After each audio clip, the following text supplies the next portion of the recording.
Carta de Paulo a Tito, capítulo 1. Eu, Paulo, servo de Deus e apóstolo de Jesus Cristo, escrevo esta carta. Eu fui escolhido e mandado para ajudar a tornar mais forte a fé que o povo de Deus tem e para fazer com que eles conheçam a verdade ensinada pela nossa religião, que se baseia na esperança de recebermos a vida eterna.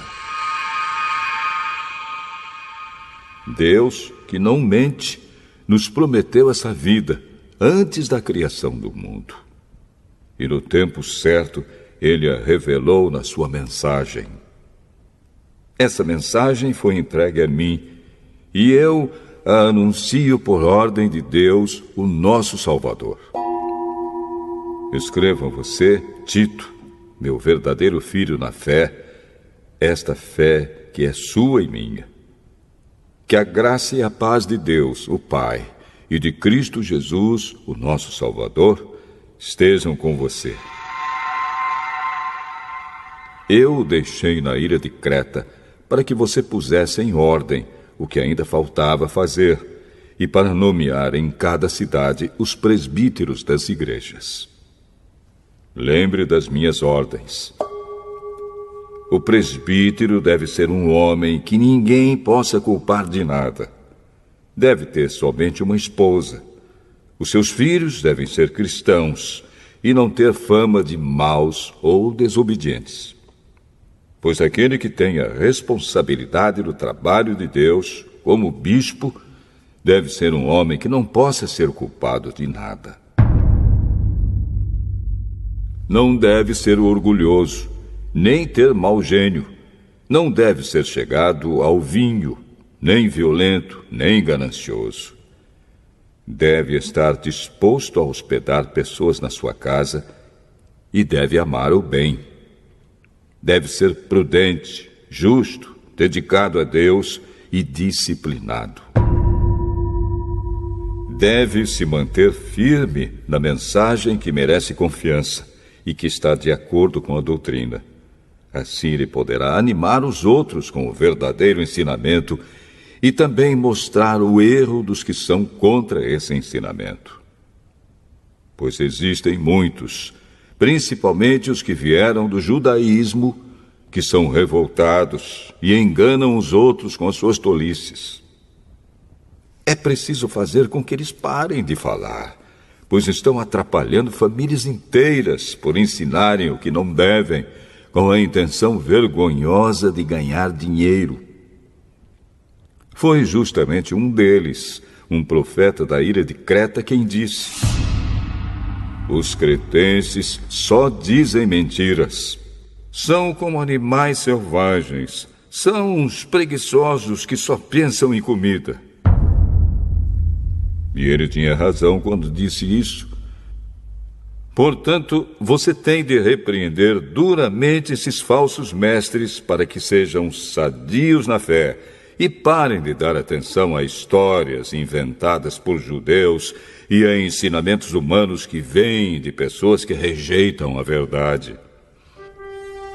Tudo é puro para os que são puros, mas nada é puro para os impuros e descrentes, pois a mente e a consciência deles estão sujas. Eles dizem que conhecem a Deus, mas o que eles fazem mostra que isso não é verdade. Estão cheios de ódio, são rebeldes e não são capazes de fazer nenhuma coisa boa.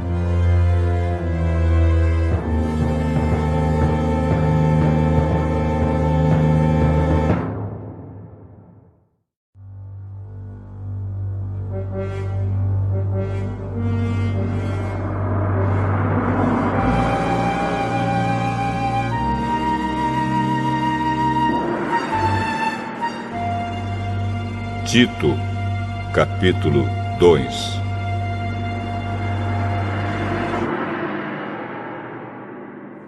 Mas você, Tito, ensine o que está de acordo com a doutrina verdadeira.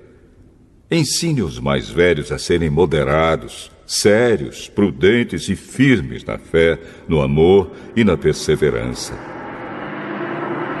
Aconselho também as mulheres mais idosas a viverem como devem viver as mulheres dedicadas a Deus. Que elas não sejam caluniadoras, nem muito chegadas ao vinho. Que elas ensinem o que é bom, para que as mulheres mais jovens aprendam a amar o marido e os filhos, e a ser prudentes, puras, boas donas de casa e obedientes ao marido, a fim de que ninguém fale mal da mensagem de Deus. Aconselhe também os homens mais jovens a serem prudentes. Você mesmo deve ser, em tudo, um exemplo de boa conduta. Seja sincero e sério quando estiver ensinando.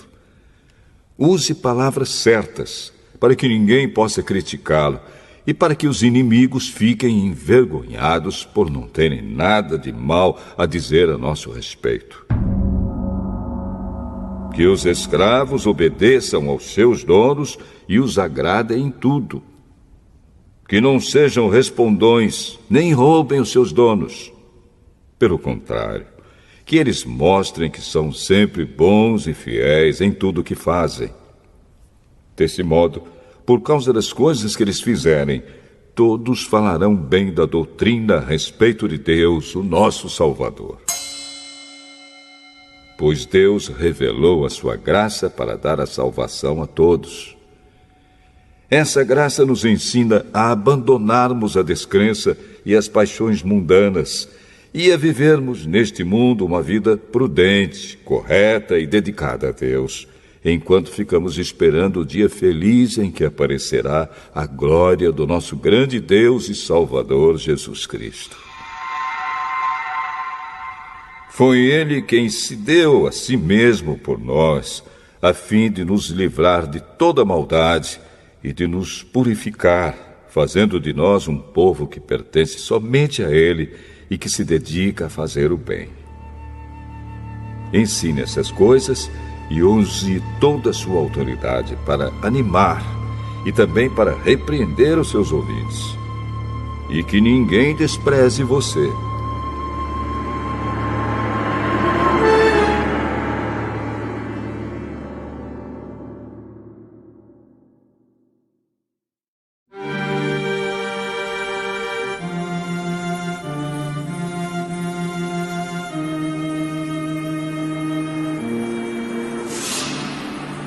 Tito, capítulo 3.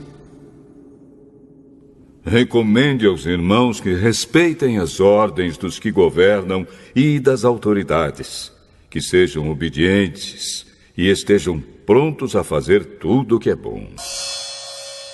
Aconselhe que não falem mal de ninguém, mas que sejam calmos e pacíficos e tratem todos com educação. Pois antigamente nós mesmos não tínhamos juízo e éramos rebeldes e maus. Éramos escravos das paixões e dos prazeres de todo tipo e passávamos a nossa vida no meio da malícia e da inveja. Os outros tinham ódio de nós e nós tínhamos ódio deles. Porém, quando Deus, o nosso Salvador, mostrou a sua bondade e o seu amor por todos, Ele nos salvou porque teve compaixão de nós e não porque nós tivéssemos feito alguma coisa boa. Ele nos salvou por meio do Espírito Santo, que nos lavou, fazendo com que nascêssemos de novo e dando-nos uma nova vida. Deus derramou com generosidade o seu Espírito Santo sobre nós, por meio de Jesus Cristo, o nosso Salvador.